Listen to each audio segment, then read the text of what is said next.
एक एक करके होगा, दल के नेता हैं। नहीं नहीं, ये नया वो नहीं, जो है उसके हिसाब से ही चलने दीजिए। बैठिए बैठिए बैठिए, इसके बाद राजा भाई। माननीय अधिष्ठाता महोदय, अरे कोई पक्षपात नहीं। वंदे मातरम पे चर्चा स्वीकार करके माननीय अध्यक्ष जी ने जो ऐतिहासिक काम किया है, इसका हम सभी लोग उनके प्रति आभार व्यक्त करते हैं, आभारी हैं। कुछ चीज़ें ऐसी हैं जो खुल के सामने आनी चाहिए। वंदे मातरम का महत्व, मेरे पहले माननीय अधिष्ठाता जी, कई माननीय विद्वान सदस्य बोल चुके हैं, मेरा प्रयास रहेगा कि उनकी बातों को दोहराया न जाए। वंदे मातरम किसी एक व्यक्ति के कहने पर, किसी एक व्यक्ति के लिखने पर राष्ट्रगीत नहीं बना। पूरी संविधान सभा ने यह निर्णय लिया कि वंदे मातरम राष्ट्रगीत होगा और जन गण मन ये राष्ट्रगान होगा। और संविधान सभा में कौन कौन से महानुभाव थे ये बताने की आवश्यकता नहीं, वो हमसे बहुत अधिक ज्ञानी, वो हम सब लोगों के आदर्श, एक से एक व्यक्तित्व, एक से एक विभूतियां उस संविधान सभा में थी। श्रीमान, आज थोड़ा कष्ट अवश्य हुआ। वंदे मातरम पे चर्चा कोई हास परिहास का विषय नहीं। वंदे मातरम सभी के लिए पूज्य है, सभी के लिए सर्वमान्य है, ऐसा हम लोग मान करके चल रहे थे। और जो लोग वंदे मातरम का गान करके फांसी पे चढ़ गए, बंकिम बाबू ने बंगाल में लिखा, लेकिन ये पूरे भारत में व्याप्त हुआ। श्रीमन, खुदीराम बोस जी का जन्म हुआ बंगाल में मिदनापुर में, और उनको फांसी पे चढ़ाया गया मुजफ्फरपुर बिहार में। अंतिम शब्द उनके वंदे मातरम थे। मदन लाल ढींगरा अमृतसर पंजाब में जन्म हुआ, लंदन में उनको फांसी पे चढ़ाया गया, उनका अंतिम शब्द वंदे मातरम था। पंडित राम प्रसाद बिस्मिल जी शाहजहांपुर में जन्म हुआ, उनको फांसी पे चढ़ाया गया गोरखपुर में। वंदे मातरम अंतिम शब्द थे जो उनके श्रीमुख से निकले। ये कहने का उद्देश्य हमारा ये है कि वंदे मातरम की सार्वभौमिकता, सर्वव्यापकता, इस पे कोई प्रश्न चिन्ह तब नहीं लगा जब हमारा देश सबसे एक बहुत बड़े महासंकट से गुजर रहा था। वंदे मातरम आगे चल के विवाद में आएगा या इसको विवाद का एक रूप दिया जाएगा, ये किसी ने कल्पना भी नहीं की होगी, चाहे उस समय के राजनीतिक दल हों, चाहे उस समय के स्वतंत्रता सेनानी हों। वंदे मातरम किसी धर्म, किसी मजहब के विरोध में नहीं है। और जैसा कि मैंने पहले ही निवेदन किया कि संविधान सभा ने इसको राष्ट्रीय गीत कहा है, हम सभी को वो सम्मान करना चाहिए। लेकिन इसी सदन में, अब अगर सदन की बात की जाए श्रीमन, तो पूरे भारत में जितने सदन, चाहे वो लोकसभा हो, चाहे राज्यसभा हो, चाहे उत्तर प्रदेश की विधानसभा हो, चाहे विधान परिषद हो, जब सत्र शुरू होता है, आरंभ होता है, तो वंदे मातरम के गान के साथ ही होता है। ये इसकी सर्वव्यापकता है। लेकिन क्या इसी सदन में कुछ ऐसे सदस्य नहीं हैं जो उस समय मौन रह जाते हैं? क्या ऐसे सदस्य नहीं हैं जो वंदे मातरम का गान होता है यहां न बैठ करके लॉबी में बैठे रहते हैं? सीसीटीवी में सब है, ये कोई काल्पनिक बातें नहीं। आज जो चर्चा हो रही है, वैदिक काल से श्रीमन हमने अपने राष्ट्र को मां माना है, मातृभूमि कहा है। विश्व में अनेक देश हैं, हर जगह देशभक्त हैं, वो अपने अपने राष्ट्र के प्रति, अपने देश के प्रति आस्था रखते हैं। लेकिन मां स्वरूप ये हम लोगों ने कहीं नहीं सुना कि जापान माता की जय, या ताइवान माता की जय, या अमेरिका माता की जय। ये भारत माता की जय, ये सिर्फ भारत में होता है, क्योंकि हमने आदिकाल से, अनादिकाल से मां का स्वरूप दिया और उसी मां ने हम सब लोगों का पालन पोषण भी किया। बंकिम बाबू के इस कालजयी रचना को पूरे भारत में स्वतंत्रता सेनानियों ने अपनाया, इतना लोकप्रिय हुआ, तब जाकर के इसको राष्ट्रगीत के रूप में संविधान सभा ने मान्यता दी श्रीमान। एक और बात जो प्रश्न में छोड़ के जा रहा हूं, जो हमारी समझ में नहीं आ रहा है कि वंदे मातरम पे आपत्ति किसको है और क्यों है। एक और बात कही गई कि साहब दिल से गाना चाहिए, डंडा से नहीं। तो डंडा कोई नहीं चला रहा है, और दिल से गाना चाहिए, ये तो स्वाभाविक सी बात है कि आप अपने राष्ट्रगीत को दिल से नहीं गाएंगे तो क्या करेंगे। लेकिन ये उत्तर प्रदेश की विधानसभा के अंदर जो वार्ता होती है, जो शब्द बोले जाते हैं, जो भाषण होते हैं, ये पूरा प्रदेश ही नहीं पूरा देश देखता है। अब जब हम चुनाव लड़ने जाएंगे तो जो आदरणीय मतदाता हैं उनको भी ये ध्यान रखना होगा पूरे प्रदेश में कि कौन राष्ट्रगीत का गान करता है, कौन नहीं करता है, किसके मुंह पे ताला लग जाता है, कौन बैठा रह जाता है।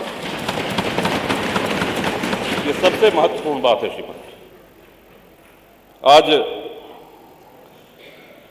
जो संविधान की दुहाई देते हैं, हम सब लोगों के लिए बहुत पुण्य ग्रंथ है संविधान। संविधान सर्वमान्य दस्तावेज है हमारे राष्ट्र का, और उसी संविधान सभा ने इसको राष्ट्रगीत का दर्जा दिया है। मैं आशा करता हूं कि हमारे बाद जो माननीय सदस्य बोलेंगे वो इस विषय को अवश्य इस पे प्रकाश डालेंगे कि वंदे मातरम पे आपत्ति किसको है और वंदे मातरम पे आपत्ति क्यों है। ये दो सीधे सरल सवाल, ये सदन में भी चर्चा होनी चाहिए इस पे, और श्रीमान आपके माध्यम से, सदन के माध्यम से पूरे प्रदेश में ये संदेश जाना चाहिए कि राष्ट्रगीत पे किसको। अब कल के दिन कह देंगे कि साहब ये वंदे जो है जनगण मन भी जो है ये कहीं भारत भाग्य विधाता, कहीं भारत को हम अपना भाग्य विधाता नहीं मानते हैं, इसको भी हटाओ, इसको भी नहीं गाएंगे, तब हम लोग क्या करेंगे। तो ये बड़े गूढ़ विषय, ये तब नहीं था जब आज़ादी की लड़ाई हो रही थी। इन विषयों पे श्रीमान अवश्य आज माननीय सदस्य जो बोलेंगे उस पर बोलें, तभी ये चर्चा सार्थक होगी। आपने हमको समय दिया, बहुत बहुत आभार, धन्यवाद। वंदे मातरम, भारत माता की जय। संग्राम यादव। अधिष्ठाता महोदय, माननीय अधिष्ठाता महोदय, आप ही थोड़ी बोलोगे भाई, हम आपके आभारी थोड़ी हैं बोलोगे कि आपने हमें इस दलीय नेता महत्वपूर्ण एक आदमी बैठा हुआ दलीय वंदे मातरम के 150वीं वर्षगांठ पर हमें आपने बोलने का अवसर दिया। मान्यवर, उसके लिए हम बहुत बहुत आपका आभार व्यक्त करते हैं। जहाँ तक सवाल है मान्यवर वंदे मातरम का,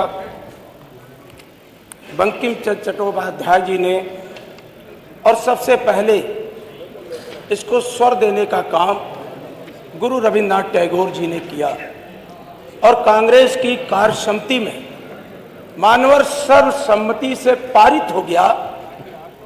और जब देश की आज़ादी का, जब हमारे संविधान सभा ने एक स्वर में मानवर, एक स्वर में जहां जनगण मन को हमने राष्ट्रगान माना, वही वंदे मातरम को मानवर हमने राष्ट्रगीत के तौर पर हमारे देश ने स्वीकार किया।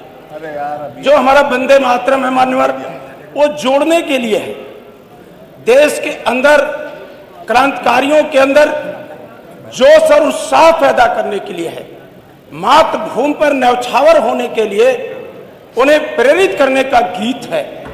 ये वंदे मातरम हमें वो लोग आज शिक्षा दे रहे हैं जिन्होंने अपनी शाखाओं में कभी वंदे मातरम के गीत नहीं गाए। मान्यवर, आज हमें वो लोग वंदे मातरम का पाठ पढ़ा रहे हैं। मानवर, आज हमें वो लोग वंदे मातरम का पाठ पढ़ा रहे हैं जिन्होंने 70 साल लग गया अपने संघ के मुख्यालय पर राष्ट्रीय ध्वज फहराने का काम नहीं किया। मानवर, हमें गोडसे की विचारधारा के लोगों से वंदे मातरम का उपदेश सुनने की हमें कोई आवश्यकता नहीं है। और समाजवादी आंदोलन का इतिहास मानवर, आचार्य नरेंद्र देव से लेकर जयप्रकाश नारायण, आप हमें उपदेश देते हो।